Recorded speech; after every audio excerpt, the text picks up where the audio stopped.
And we are live. Hello, everybody. Welcome back to Conscientious Omnivore. My name is Powell. I'm going to be doing another live stream on some vegan news and events happening around the world. Let me just bump up the microphone a little bit. It should hopefully be better for everybody. Let me jump in and see who we've got on. Got one person watching, apparently. I'll just give it a second or two for more people to join in.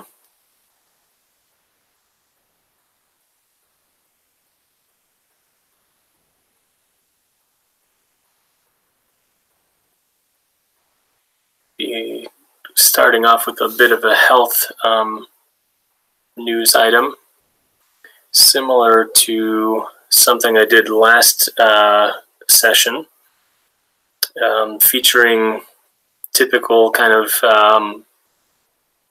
bad nutrition advice given in the form of a public, service announcement type, article like they do in these men's health magazines or women's health, all these kinds of things.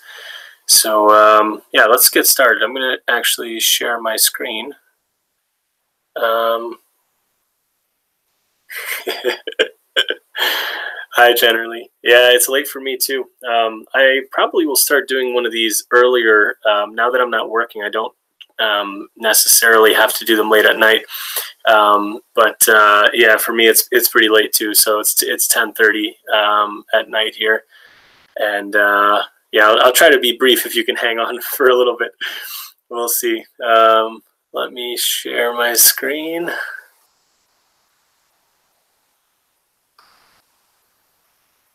Oh, wait, hold on. That's not what I wanted to share. I wanted to share just the window. Hold on.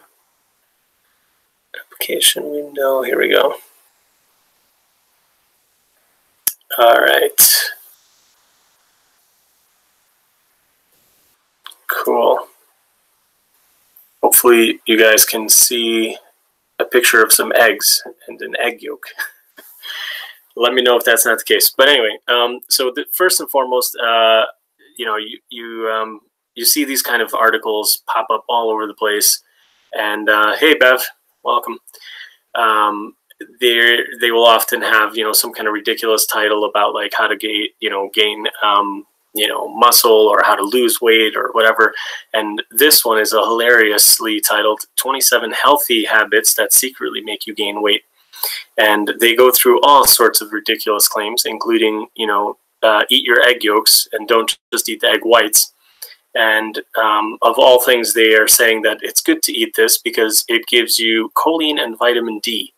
Vitamin D is obviously found by, are made from your exposure to sunlight, and your body, generally speaking, makes enough for you, and you don't need to consume any additional vitamin D, but also the amount found in egg yolks is actually relatively low. So it's certainly not a good reason to load up on saturated fat and cholesterol. And they basically just, avoid that altogether in this little mention here. And also choline, I've talked about before, but choline is one of the things that I believe helps TMAO production in the body, which is basically a cancer causing compound. So it's certainly not good to have lots of choline, and eggs and dairy are actually some of the highest sources of choline. So it's certainly not good to get a lot of it. So this is just kind of like one of the many things in this article, which is kind of ridiculous. And then I'm not going to go through too many of them, but I wanted to go to one specifically.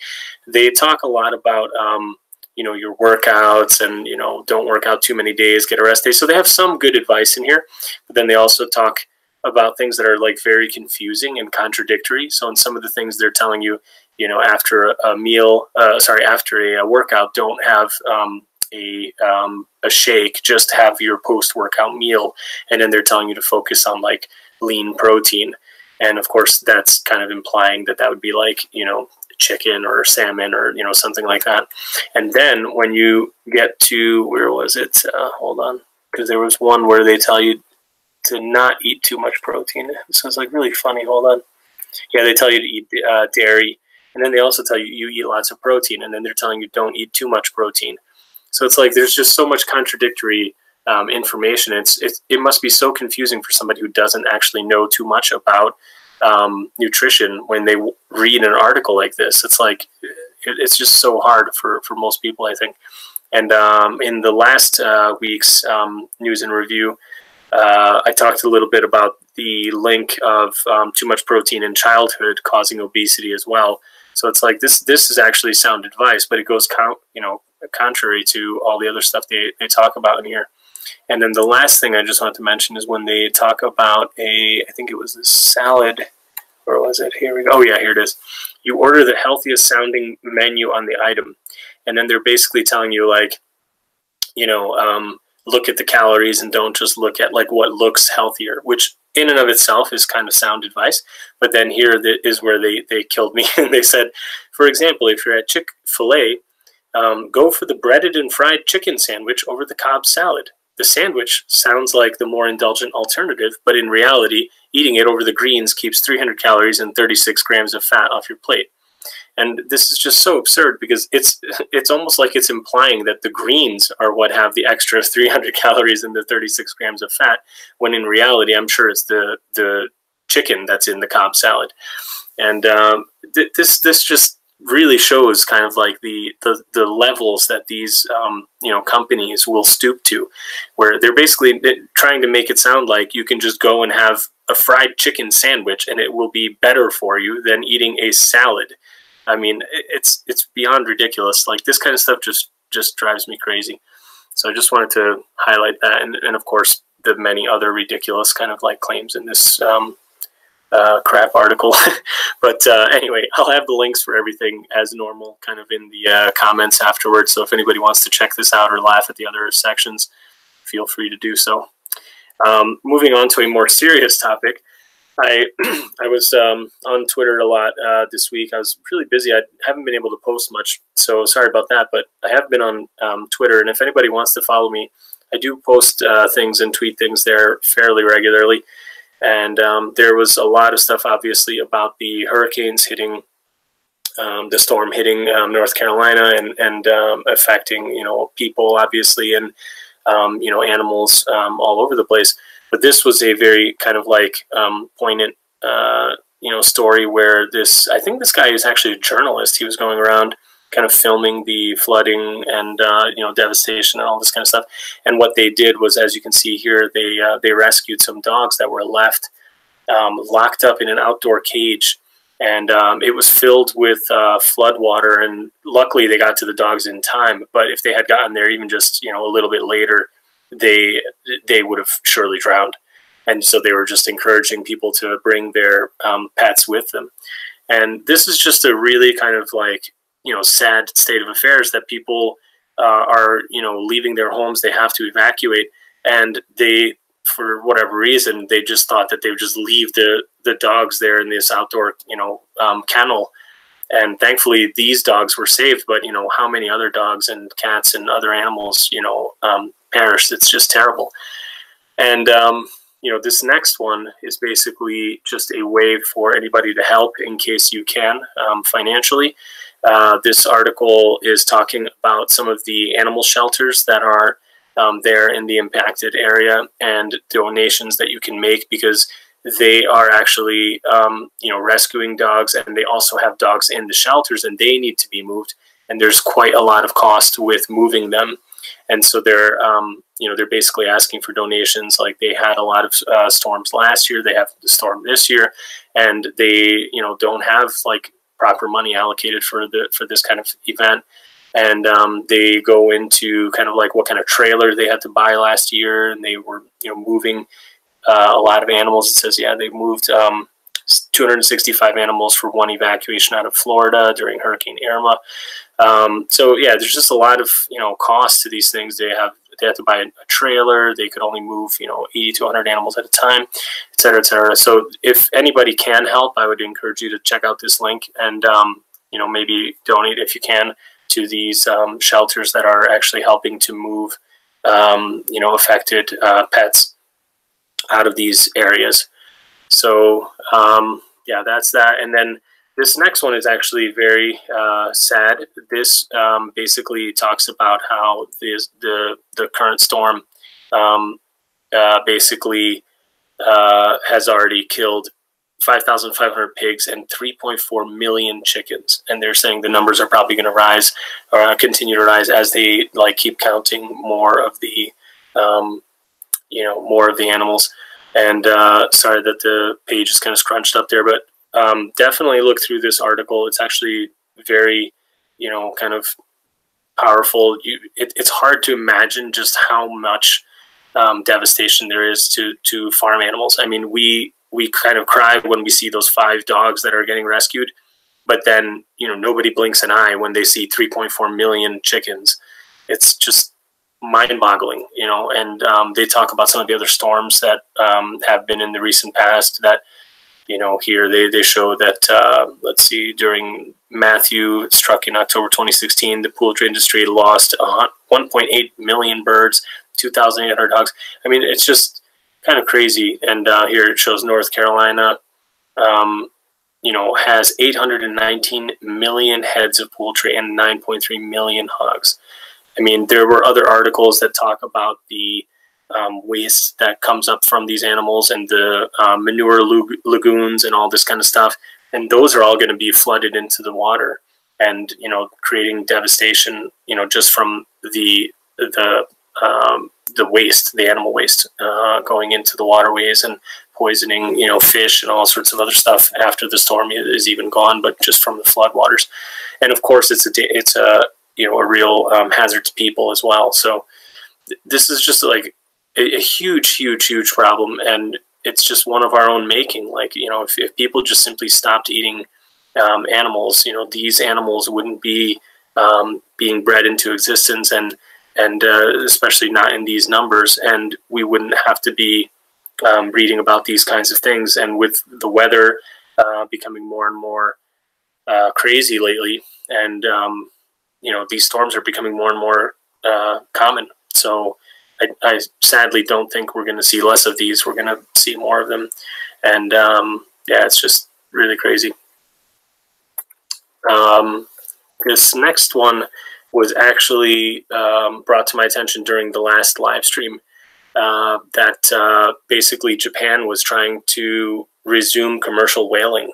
So I just kind of looked that up, and sure enough, yeah, they are basically trying to push for a lifting of the 30-year ban on commercial whaling. And this article specifically was calling out Australia's kind of part in campaigning against that, going back a number of years, where they were kind of key, they were instrumental in stopping that. And I guess now with political changes, that does not seem to be something that the Australian government is pushing for. And they talk about how, they sent kind of a junior, politician to this important meeting of the International Whaling Committee to talk about this treaty, and that they should have sent somebody more senior, and et cetera, et cetera. So it's just an interesting read, and just follows on from the sad stories that I shared with you guys last week about the state of the oceans, and specifically about whales and pollution. And it's just very sad to see that Japan, Iceland, I think Norway as well, and places like the Faroe Islands, that they're still actively killing these beautiful creatures, and very intelligent and all this kind of stuff that people, even typical meat eaters, usually even appeal to. That you shouldn't kill dolphins and these large sea mammals, because that they are highly social and very intelligent, and they are extremely endangered. So just very important to be aware of this. This goes along kind of similar lines to last week's stories that I talked about in the ocean health and plastic and all this kind of stuff. This is a story that they talk about the analysis of a bunch of turtles that they find dead, and these Australian scientists were looking at the plastic in their stomachs, and you can see that that this is a problem that's going back from the 80s. Turtles were some of the first creatures observed eating the plastic. And of course, they die from it. Whales die from it, as well as other fish and birds and everything else. And they basically looked at, they looked at 1,000 dead baby turtles and adult turtles, and then they tried to figure out if plastic played a role in their deaths. And they found that the youngest ones were most susceptible to having plastic in their stomachs. So you can see it says just over half of the post-hatchling individuals had ingested plastic, and around a quarter of the slightly older juveniles were affected, compared to around 15% of the adults. Hi, Leon. Thanks for joining. You haven't missed much. It just started. So, yeah, I mean, it's just kind of a sad story here that, you know, the turtles are in decline. The tortoises, they've, you know, they talk about some of the numbers that they had previously, even just going back a few short years, and where they are now. It says basically, yeah, over 60% of the world's species either extinct or facing extinction. So it's just very, very poignant and topical. Like, people really do need to cut down on their plastic. And like I said last time, you know, cutting down plastic straws isn't going to do it. Like, we really need to get people to stop fishing and stop dumping all the, you know, garbage in the ocean as well. But like 46%, I think, of the plastic in the oceans is estimated to be fishing nets. So it's like just this huge problem. It basically says here, yeah, 2 centuries ago, sea turtles in the Caribbean Sea were estimated to number in the tens of millions, while more recently their numbers were estimated to be in the tens of thousands. So that's just a huge, dramatic, you know, drop, and it's just very, very scary how many of these creatures are going extinct, and at what pace. This next article talks actually specifically about how you know, the Earth needs to really have larger areas that are protected in order to avoid kind of these mass extinction scenarios that are actually really playing out already, but that scientists are warning us about. And what they are saying is that you really need like at least a third of the Earth's surface to be protected to avoid the mass extinction. And it's just really kind of scary. What they're saying is that you know, ideally you would want about half preserved, where it's not like, you know, going to be impacted by human intervention and building and urbanization and all this kind of stuff. But that the amount that governments are setting aside is just far, far less. So they're saying, yeah, here the new target was the absolute minimum that ought to be conserved. So that's the 30%. And ideally this figure should rise to 50% by the middle of the century. And they're saying that yeah, they need, let's see, safeguard the world's animals and plants at between 25 and 75% of land and oceans. And they give the actual percentages that, yeah, it says, nevertheless, the scientists dismissed current protection of 3.6% of the oceans and 14.7% of the land as a way off the necessary targets. So the existing governments are just doing not nearly enough. Like this amount is not going to be enough to stave off these large, you know, extinctions that are happening. And yeah, exactly, Leon. That's exactly the point I was getting to. Is that you know, the largest kind of land use that we have is animal agriculture, and you know, obviously, you know, fishing from the ocean is having a huge impact, as we've talked about, and this really has to change. Otherwise, you know, these animals are just going to start, you know, really kind of mass die off, and it's going to be, who knows, you know, what happens, because we just don't really understand well enough exactly how many species there are and what kind of role each one of those plays in the environment. There's always new species being discovered, and we're pretty much probably, you know, already kind of wiped out so many that we don't even know what kind of impact that might have further downstream. So it's a very kind of scary thing. And here they even say UK experts have warned that many of the nation's best known species, including garden birds and hedgehogs, are facing alarming declines. Badgers are also being culled, and I think that's my next story that I wanted to share. But yeah, this is an interesting article. I encourage everybody to read this. They talk about, you know, some countries are setting aside, you know, real large areas for, you know, conservation, but it's just nowhere near enough, and we really need to do more. Oh, okay, sorry, I skipped ahead a little bit in my mind to the badger story, but this one talks about how a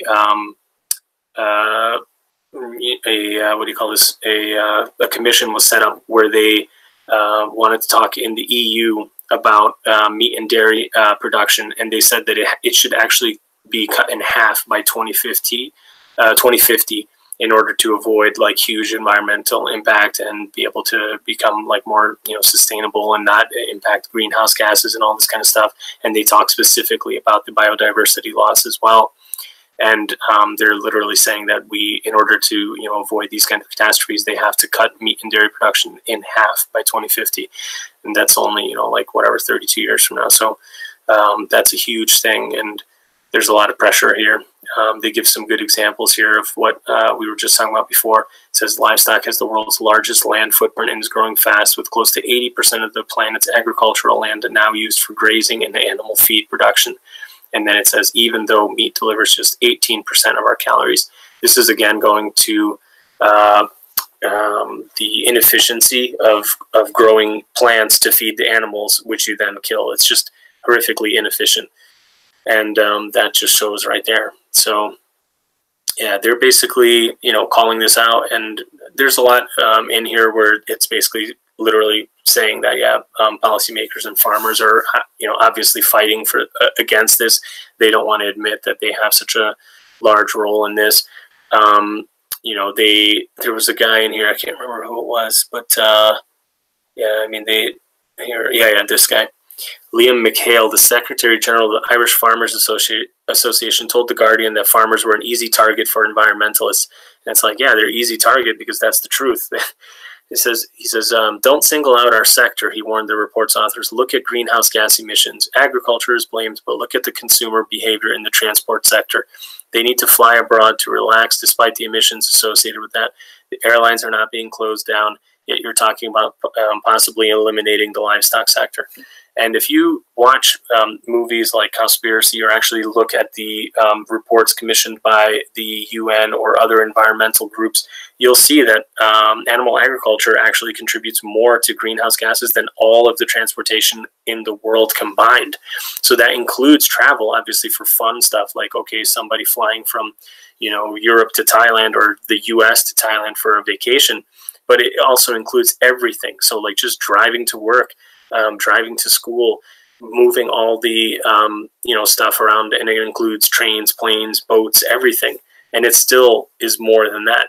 So yeah, it makes sense to go after that instead of transportation first. Of course, we should do everything we can to carpool and, you know, ride our bikes and do, you know, mass public transportation instead of, you know, driving everywhere individually. But you know, we should be looking at the you know, the larger problem first. So I think it's just really kind of crazy that this guy just is completely, you know, unaware of this, or if he is, he's just you know, obviously shilling for his own industry and wanting to you know, paint this picture of like, yeah, it's just all, you know, the problem of the environment is the people who are like, you know, flying all over the world. It's like clearly not the main problem.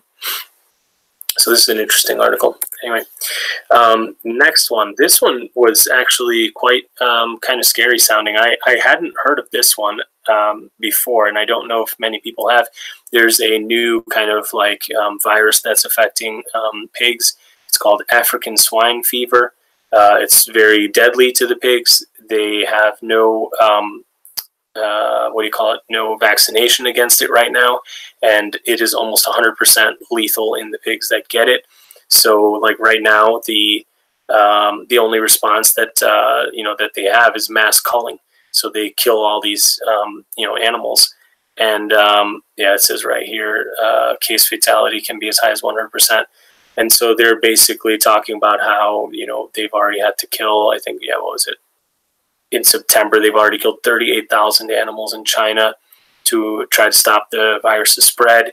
And they're talking about real worries about how it might spread to other areas going into Europe, or, you know, the US or other places with large, you know, pig farms. And yeah, it's just kind of scary that they're saying that so far this doesn't appear to be able to be transmitted to humans, but we know from previous illnesses and previous viruses and diseases that it's very, very common for things to go from the animals into people at some point. So usually you'll get people affected that are working in these industries, but then at some point it just starts spreading to other people as well. So just another kind of scary, crazy virus that is, coming about from these horrible conditions that these poor animals are, forced to live in. And yeah, it's just this scary thing, like the next, swine flu in the making. Here, I just want to highlight something that I was actually shocked to learn about, and it really kind of hits home the point that we shouldn't be too quick to point the finger at other countries. Oh, give me 1 second. I'll be right back. My son just came in.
Sorry about that, everybody.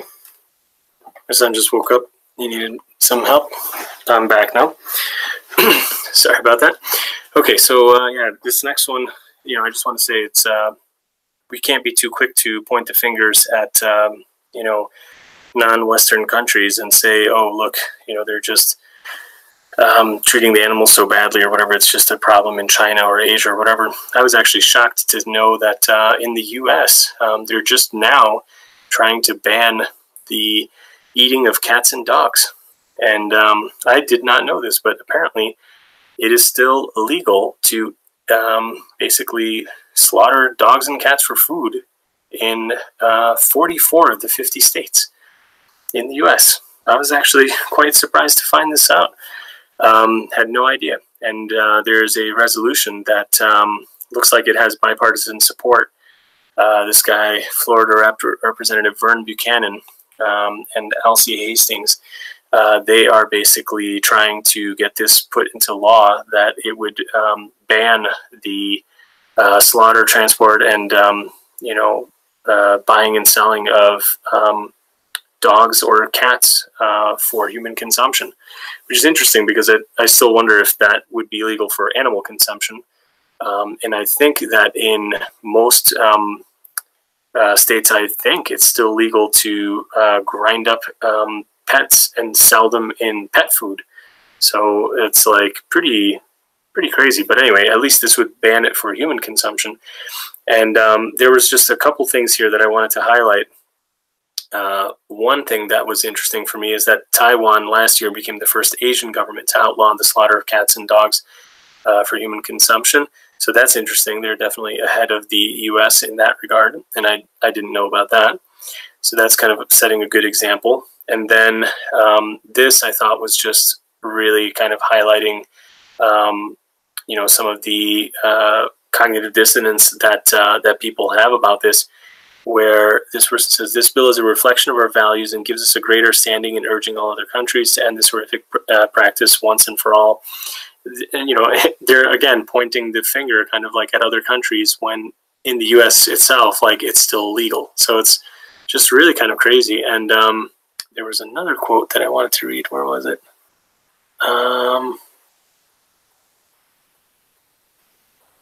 Oh yeah, here it is. Buchanan said, dogs and cats provide love and companionship to millions of people and should not be slaughtered and sold as food. So it's just like people really get really, worked up when they hear about dogs and cats being eaten.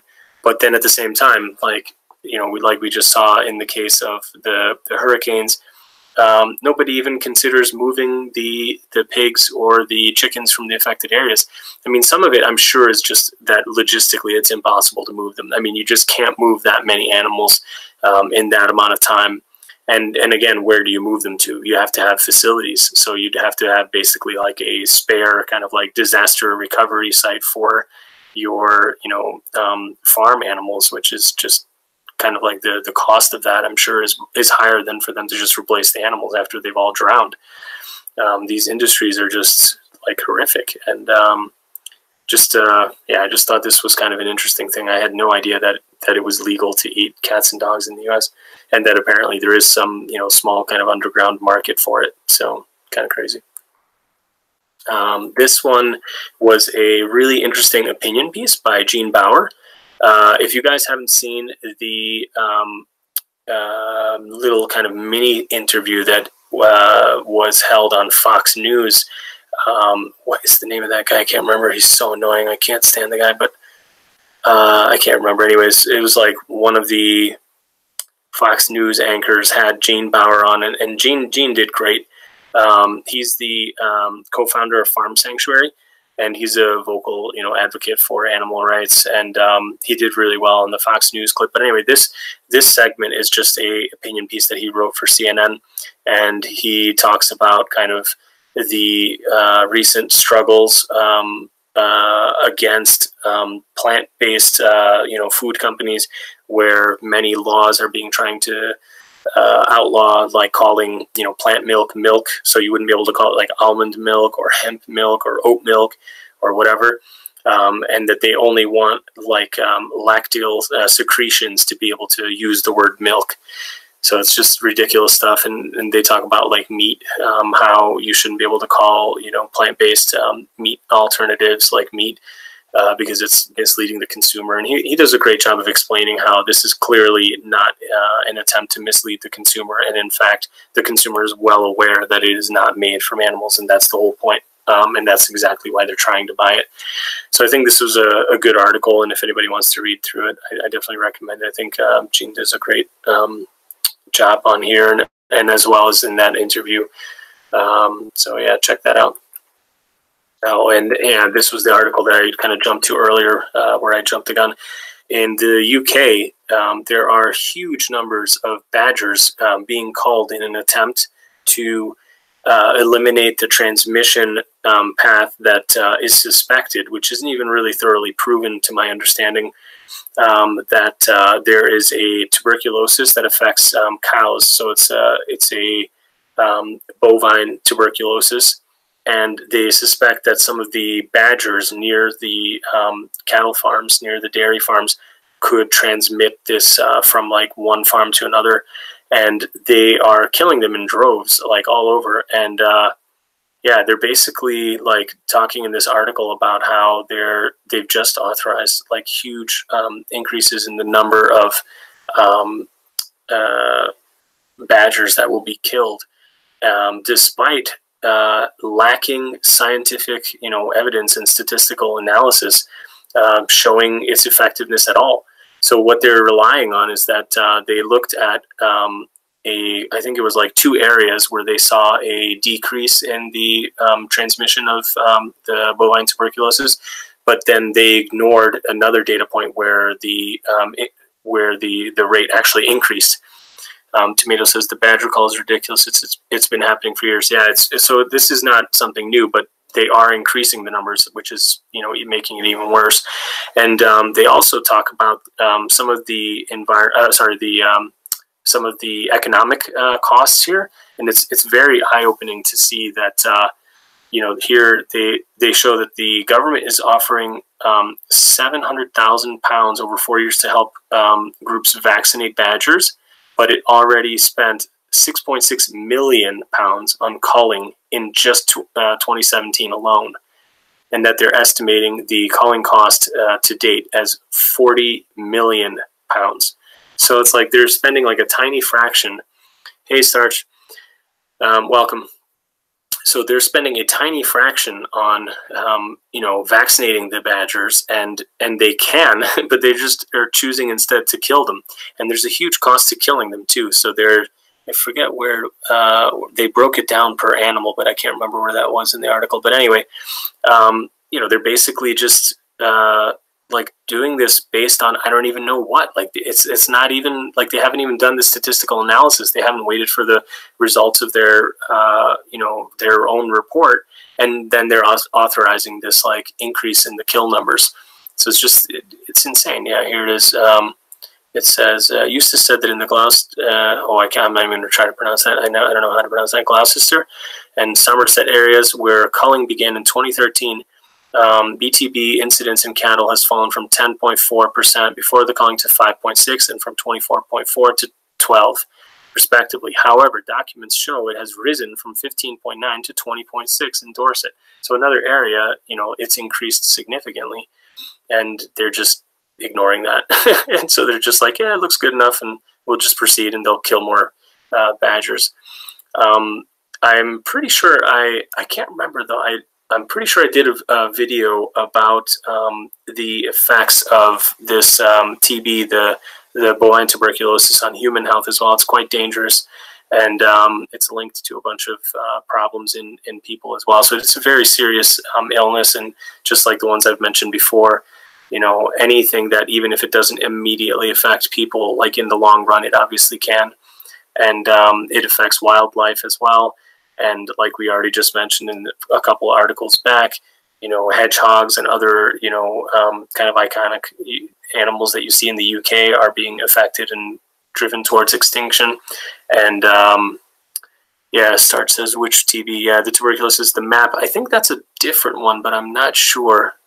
I'm going to dig through my my video that I did on the health effects of dairy consumption.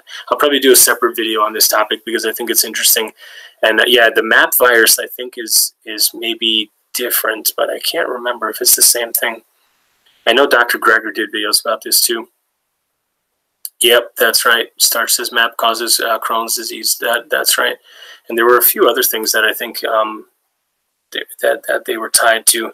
The other thing is too that a lot of these illnesses are transmitted from cow to cow on the same farm through the horrific practices that are done, you know, as an industry practice on the animals. So things where they like dock their tails, or their ears are, you know, kind of clipped or whatever, like, or the artificial insemination. Sometimes there's rectal bleeding from the farmers, like putting their hands you know, up the backside of the cows and all this kind of stuff, and they use the same glove going from cow to cow. So a lot of these are transmitted through blood, and yeah, it's just scary stuff. Starch Shill says, Dr. Greger wrote a huge essay on MAP, but it's gone from his site, but I copied it if you want me to send it. Tons of citations. Yeah, definitely send that over. My email address is on the About section of my page. I'd love to see that. Says he deleted it in 2001 or so, but I know he has had more recent like videos about that, like I think much more recent than 2001, I'm pretty sure. So yeah, anyway, I mean, this is just kind of a scary thing, and the fact that you know, they're wasting all this money like killing these poor wild animals, when really the ultimate problem is the horrible like farming practices themselves. And just the terrible conditions that the animals are kept in. So yeah, it's just, you know, crazy. And then here it also shows, yeah, their real incentive is just they don't want to lose more cows. because they're saying 33,000 cattle were slaughtered last year in England because of this devastating disease, and more than 3,800 farms that had previously been cleared of the disease were affected by it. So yeah, there's more and more farms being affected by it, and there's more and more animals that are being killed as a result. And in their desperate attempt to try to keep this under control, they're now, you know, increasing the numbers of badgers being killed. It's just terrible.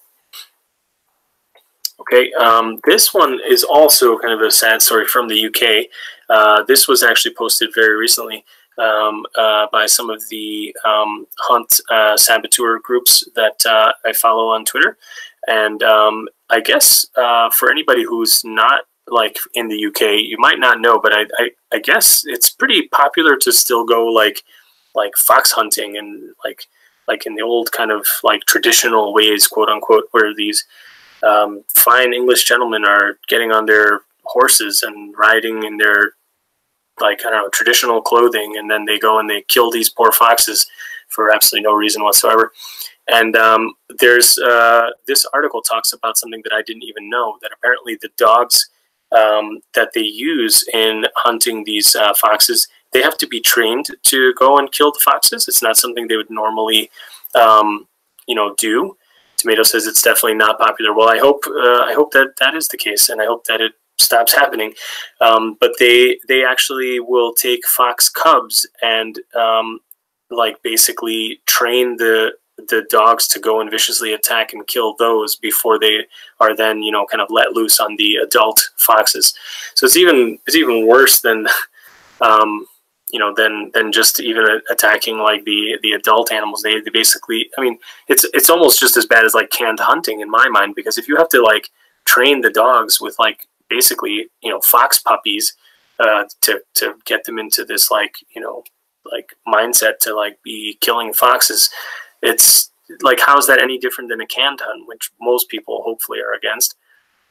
Just ridiculous. I mean, like, just the whole thing. But anyway, there's a petition to you know, stop it, and like definitely check this out. And yeah, I guess like if anybody's in the UK, you can help support these hunt saboteurs and show your support. So yeah. Tomato says it's even worse when you see what the humans are wearing. Yeah, probably. I mean, they do have these ridiculous kind of like hunting costumes. It's kind of crazy.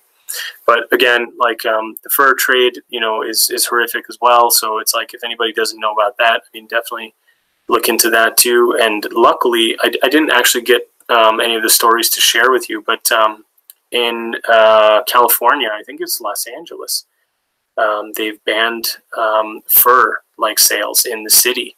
So like that's really great news. And there's more and more like you know, fashion places that are stopping to use fur. So I think that's good news. Hopefully it's a trend that continues. Shill says San Francisco too. Yeah, yep. So I think that's really great news, and hopefully it keeps spreading. Okay, this one I actually got from Plant-Based News. If anybody's not like subscribed to them, definitely, you know, subscribe to their channel. They have great articles and news, and especially if anybody's into this kind of stuff, they do wonderful, you know, kind of like vegan or environmental news stories. But this one I really caught my eye this week. They're quoting people from Beef Magazine in an article where they called out a vegan learning program as ideological indoctrination. And they were, of course, you know, arguing against veganism and for beef consumption, and trying to scaremonger people, and trying to scare people, excuse me, as like if they're parents, that they need to, you know, have their kids consuming, you know, animal products and beef specifically. And I thought a couple of things when I read this. One is that, you know, why on earth would anybody think that somebody from Beef Magazine would be impartial about the, you know, health effects of beef consumption? That's sort of like having a trade magazine put out by, you know, like X-ray manufacturers or something, and telling you that like radiation is good for you. Like nobody on earth would read that and believe it if they knew that it was coming from, you know, an association of like X-ray manufacturers. But yet, you know, when it's like the Beef Association, like people are like, oh yeah, they're telling me that like I got to eat beef for health. Like, yeah, that sounds legit. It's like, the cognitive dissonance is so freaking deep that like people just really, they don't even have like an ounce of like sense to know that this is just propaganda and that they're just doing this out of their own like financial interests. It's just very scary, and it really goes to show you kind of like how, you know, people just don't see the irony of this. Like you call veganism an ideology and an indoctrination when all we have like in mainstream society is exactly the opposite. We teach kids from like the moment they're basically weaned to start eating animals and start treating them as, you know, property and all this kind of stuff. I mean, it's just this crazy thing. I think the next article, yeah, this one I put in specifically for this to kind of go and show you real indoctrination. This story happened at a circus. They were riding a camel, and the poor animal got spooked, and a bunch of kids got hurt. I guess one kid broke their arm or something. Some adults got injured as well. Luckily, they didn't put the animal down or anything, and they regained control of it, and then, you know, everything was like quote unquote fine. But I just want to show that, like, you know, we teach our kids, you know, by our actions. And when you take a kid to a circus and you take them to a zoo, like what you're literally teaching them is that, like, yeah, like it's okay to even just like force these animals to do stupid tricks or wear stupid costumes or do all these kind of ridiculous things, because like we just have such, you know, powerful, you know, dominion over them that we can just make them do whatever we want.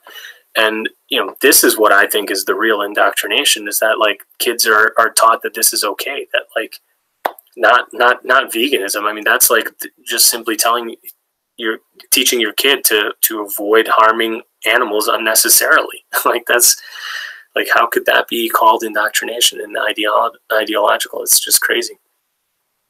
Start Shill says Ronald M. Krauss, sponsored by the National Cattlemen's Beef Association, National Dairy Council, even the Atkins Foundation, puts out meta-analysis saying saturated fat doesn't cause atherosclerosis. Yeah, it's just crazy. I mean, that's what these guys do. And I don't know why anybody would be able to read something by these people and not look at the source and not look at the financial interest and the potential for, you know, like a professional conflict of interest, and to think like, oh, well, you know, like clearly this guy is going to say this. And I think the answer is just really that because they literally want to believe it. That's what I'm convinced of. That's the only reason why these people even have a voice, that the people reading it or listening to it, they want to believe it. So that's what I think. This is an interesting thing. There's a bunch of kind of like high profile vegan kind of like interviews and appearances happening lately. There's going to be some debates. Happy Healthy Vegan, Ryan covered this. There's going to be the big debate on the Joe Rogan podcast, and this kind of goes along those lines. Dr. Oz is going to be talking with Joel Kahn in an upcoming episode. I don't know if this has happened yet. I wonder if it did. I may be looking at a slightly older article. Oh, this was from September 9th. So I don't know if this already happened or not. If it did, somebody please let me know. But I'll also try to go and find it if it has happened. And, you know, I just wanted to point out one thing real quick, is that, you know, even with the positive news of, you know, people like Dr. Khan being on a show like Dr. Oz, like I think that is good. And, you know, the more mainstream it can get, the better. But at the same time, I do worry how it's going to be chopped and edited to try to make the person look, and if there's going to be any kind of attempt to discredit the vegan message or the health aspects of a good, you know, healthy vegan diet centered around whole food plants. And the reason why I have my suspicions is because of this next article that I want to show you guys. I definitely recommend everybody check this one out. It's kind of an older article, so it's from the beginning of this year. But this was actually quite interesting.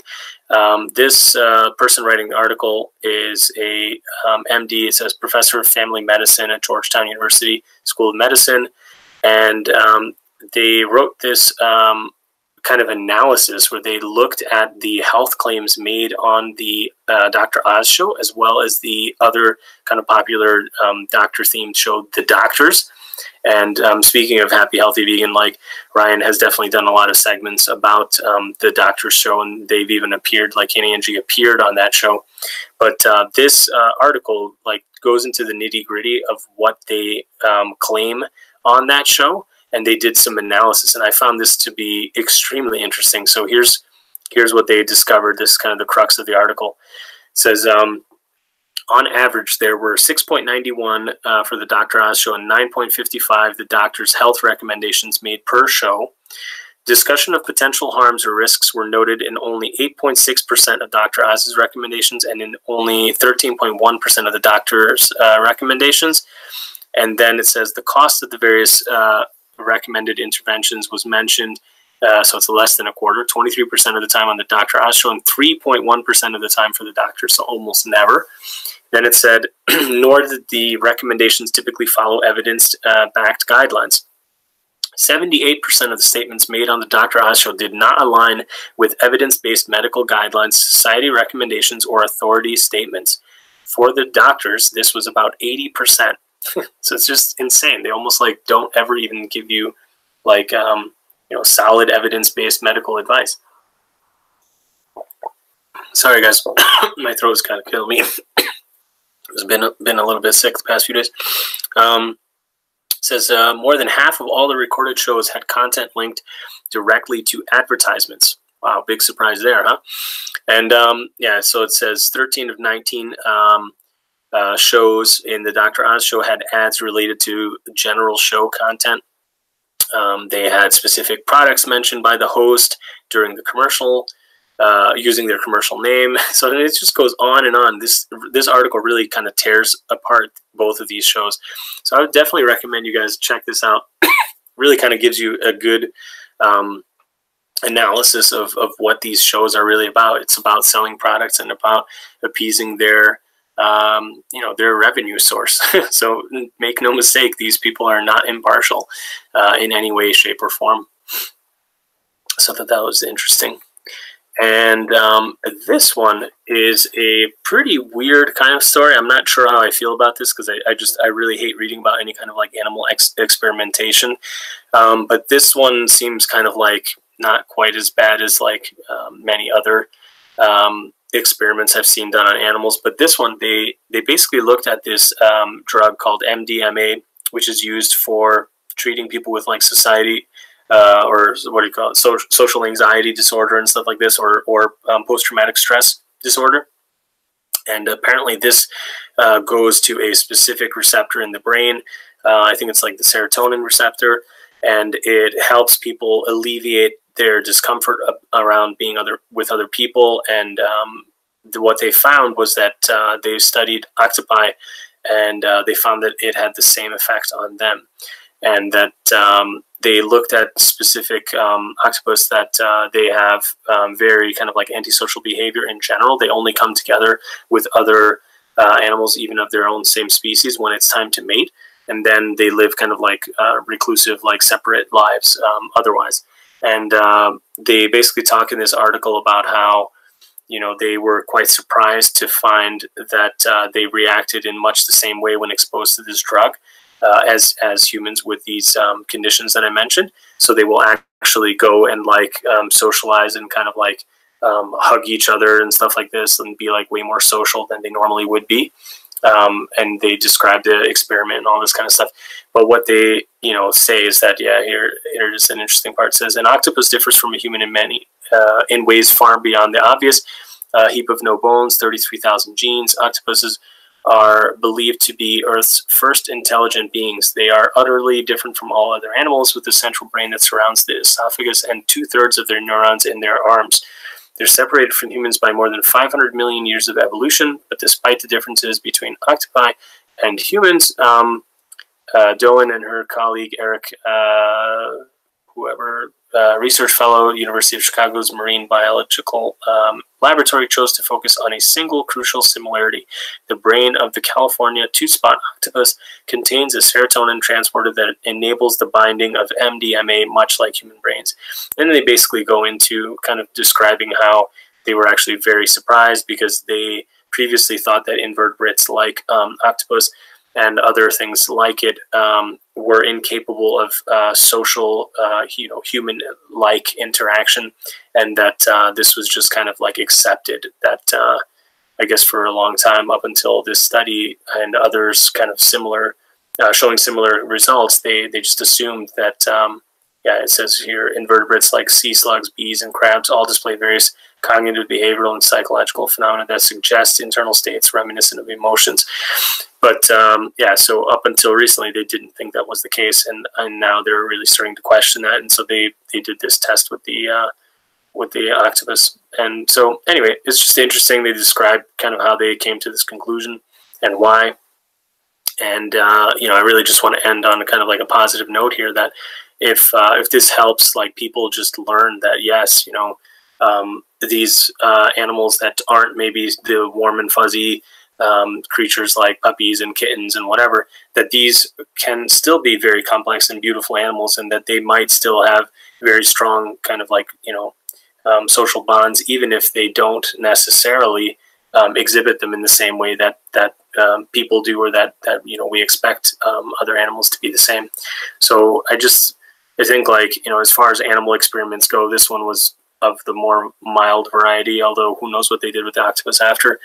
But yeah, like, I mean, it's just, I hope more and more people kind of wake up to this fact and realize, that really all animals deserve our consideration, and at the very least, like, try to avoid like harming them. I think this is my last thing. Yeah, it is. So this is the last thing that I wanted to show. I thought this was quite interesting, and shout out to Swag Vegan. He's the one who shared this on Twitter, so I saw this from him. Definitely check this out, and definitely subscribe to Swag Vegan. He's started putting out awesome content again. I'm really happy to see that. So everybody make sure to go subscribe to his channel if you haven't already. The brain side ahead. Hey, welcome. Peace and love to you too. So this is a crowd funding request. Star Chill wants a shout out. Hey man, you can get a shout out. Everybody go sign up to Star Chill as well.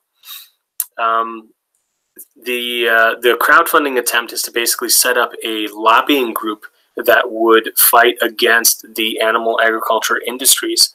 And this crowdfunding description is actually a really, really powerful kind of set of information that really shows kind of what's happening and how these huge industries are actually lobbying and getting their their products guaranteed by U.S. Like taxes and like subsidies to basically allow them to stay profitable, even when their products are, the consumption of their products is in decline. So this Vegan Kyle, hey man. This actually is a very, very like interesting thing. They start talking about how the USDA has these rules and policies in place to make sure that the animal product producers are always kind of covered. So Leon says the crowdfunding page was founded by a YouTuber called Vegan Batgirl. She's pretty good. Cool. I did not know that. I literally saw this just probably about an hour or two before I did this stream. So I'll definitely check that out. So thanks, Leon. But basically, yeah, they're able to stay in business because they're using like our money, like taxpayer money, to cover all their costs and cover their like overproduction in the case when they can't even sell all their products. Like, even though dairy consumption is down, dairy production is at like record high, and there's a whole bunch of other interesting stuff in here. So it just talks about some of the cost, some of the money that goes into advertising for animal products versus the amount of money that goes into advertising for fruits and veggies. It's like orders of magnitude higher. And this is basically being set up so that there would be a lobbying interest to kind of fight against this. So, yeah, definitely check this out. And I'm going to look more into this, probably do a video on it too, and I'll check out Vegan Batgirl as well. But I think, you know, this is a positive move, because I think, you know, I'm actually fairly negative when it comes to like political activism. I don't really have much faith in the political process.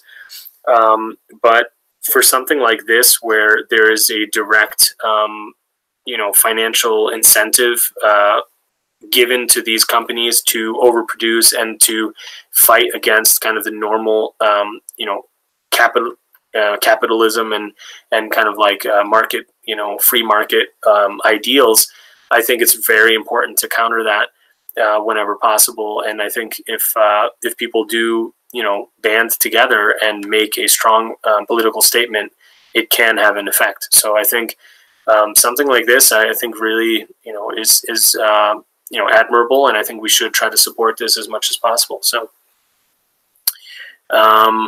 Bobby's perspective. Hey, Bobby. Thank you for your research, man. Power. Plant power. That's right. Guys, if anybody's on and isn't subscribed to Bobby's perspective, check out his channel. He's got some fascinating videos. I just kind of like started watching his videos recently, and there's some very, very interesting stuff, very deep philosophical kind of things as well. And of course, a lot of bodybuilding and health perspectives as well. I think people would enjoy that too. Probably people that are subscribed maybe already know about him, but I actually didn't know about his channel, so who knows? Go check him out. Yeah, so that's all I got for today. I think, yeah, that was it. That was the last article I had. Let me stop sharing the screen here.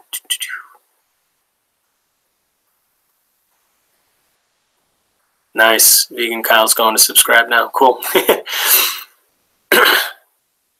All right, guys. So I think that's all I got for today. If anybody has any questions, maybe I'll stick around for a couple questions if anybody's got any. Try and get you guys some more articles for next week. There definitely seems to be a lot of stuff always happening on Twitter. So if anybody is on Twitter, feel free to follow me there. I do post a lot of stuff there and try to share things. Tomato has a question.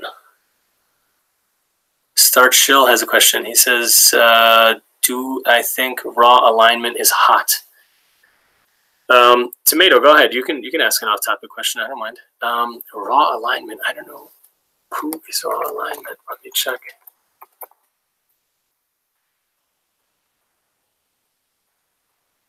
Okay. It looks like a channel with a girl. Aloha, I'm Elise. I don't know this channel. Is she hot? I don't know if my wife would want me to answer that question, but she looks attractive. I don't know anything about that channel, so usually I have to kind of like find out about people before I find them to really be attractive, I guess. Like physically, yeah, she looks good in the thumbnail, I guess. Anyway, yeah, Tomato, what's your question, man?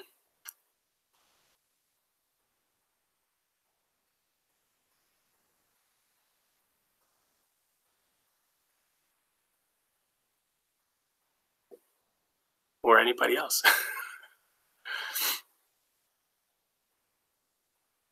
I'm wondering what your current stance on buying from small-scale organic farmers is. It's totally okay if you want to not answer. It's been tearing me up a bit, though.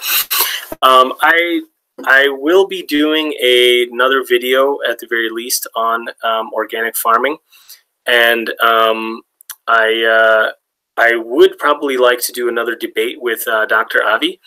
But I think there was quite a bit of, I would say, let's say mildly, some misleading information that that he said in our debate. So, you know, I'll definitely be doing a follow-up video, but I think, you know, as I said in that debate, a lot of the stuff that he was claiming, I told him in the debate. I don't have, like, you know, intimate knowledge about some of the things he said and some of the claims he made. And so I said, look, you know, I'll take you at your word for it, that if that's the case, you know, then let's talk about the ethical implications of it being true. But what I am finding from doing more research on the matter is that I don't believe everything he said is actually true. And If that is the case, that it's not true, then I think the ethical implications are also, you know, going to be different. So right now, I would still say that, yeah, like organic definitely seems to use less pesticides, less chemicals, and indeed less harmful chemicals than conventional farming. So right now, I'm kind of back to thinking that it's still better to pick organic than not. And I want to do a follow-up video on this to be more in-depth, but ultimately I still stand by my original stance, which is veganic is the best way to go above all, because you know, there's no question about the you know, the impact of chemicals as well. So you're just not really using anything, and you also don't want to use animal you know, products and manure as well. Tomato says, nice, very happy to hear that. Thanks. Would love to talk about it as well. Cool, yeah. Do you mean that you would want to be on the stream? Because I can probably do that as well. I'm happy to have more people on it. And oh, Star Chill says Logan's worst enemy.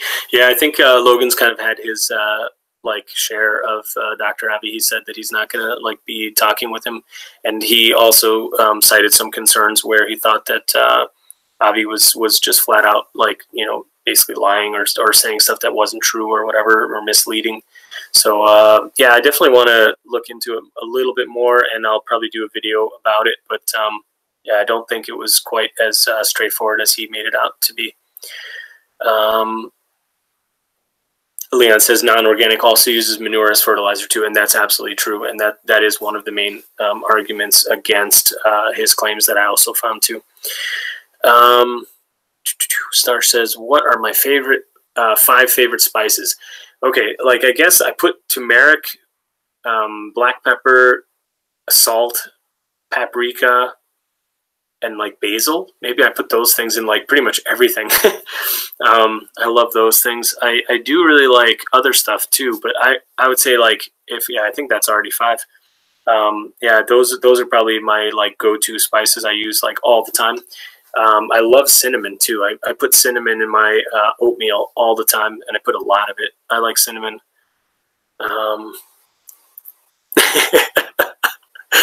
Salt is a mineral and basil is an herb. Okay, so then I get 2 more choices, I guess.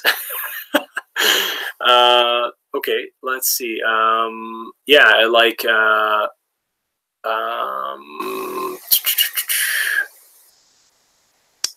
caraway seed. I like ground caraway seed. I put that in a lot of stuff. I like curry. That's kind of a mix of spices, I guess. I do like curry. Yeah, I don't know. I think those are the kinds of things I use the most. Basic. I like basic things. I like, you know, really enjoying the flavor of the veggies and the fruits. So I don't really put too much stuff in things, I guess. All right, guys. I think I'm gonna call it here. Call it a night. And yeah, maybe I'll do another Q&A session separately. If anybody's not aware, I do have a Patreon page, and one of the first level tiers that I set up is that I would do a monthly Q&A for the members. I would do it live. So maybe if that's a further incentive, if anybody wants to support me on Patreon, I've done 1 Q&A session so far, and it was pretty fun. So I'm happy to do more. Generally asks pineapple on pizza. Yeah, I eat pineapple on pizza. Thanks, Leon. Glad you found it interesting. Pretty much, who is my patron? I have 1 patron so far. It's Brian Kenny. Shout out to Brian. So he's only got a few videos, but I guess, yeah, subscribe. Subscribe to Brian if anybody's not signed up. It's not Meat is Murder. Although I think Meat is Murder is one of my most vocal advocates, especially kind of early on when I had very few people signed up. I think I was probably like under 100 when I started getting a lot of people that were recommended to check out my channel by Meat is Murder. Shout out to Meat is Murder. Everybody subscribe to that channel as well. Tons of great videos on there. Tomato says, nice. Thanks, CEO. Good luck with your food forest and everything. Thanks so much. And thanks, everybody. Have a great night or a great day, depending on where you are. And see you guys soon. Bye.